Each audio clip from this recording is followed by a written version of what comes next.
Hey, it's Thomas Skyrock 11 with another Animal Crossing build of a Xenoblade location on my city core and Xeno-themed island of Letheria. This time is Kloom Farm in Torigoth from Xenoblade 2. This area in 2 always makes me feel at home. Torigoth is such a cozy place.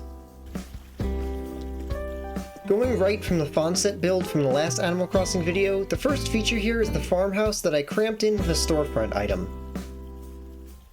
The wind turbine represents the windmills in Torigoth. A windmill item would work better, but I don't have the available tiles for it here.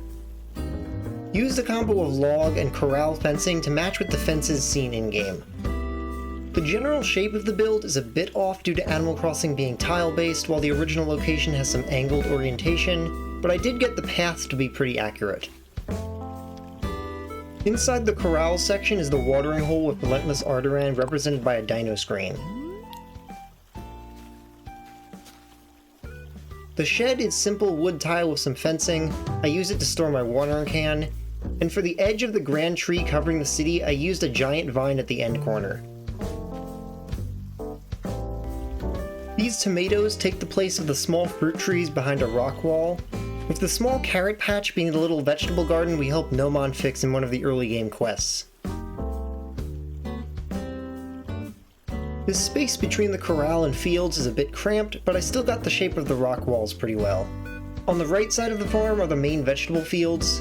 Riku is in the wrong world being in this location, but I didn't have any Nopon from 2 besides Tora to place here, and he's already in other locations on my island, so Riku is just here, being common variety.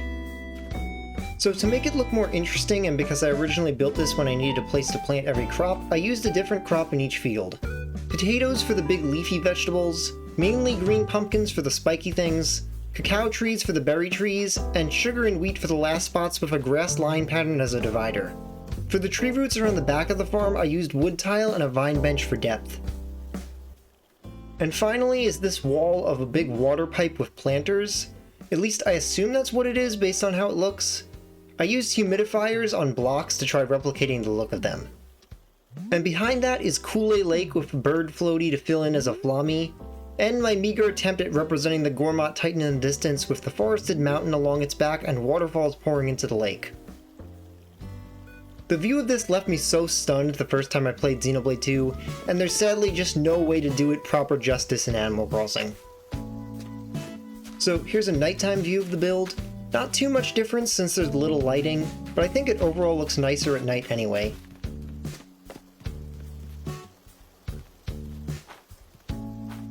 If you want to see more of my Animal Crossing builds of locations from the Xenoblade games, or City Core builds, take a look at the playlist on screen.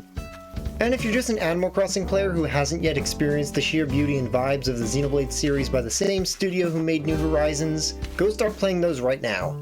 And see you next time.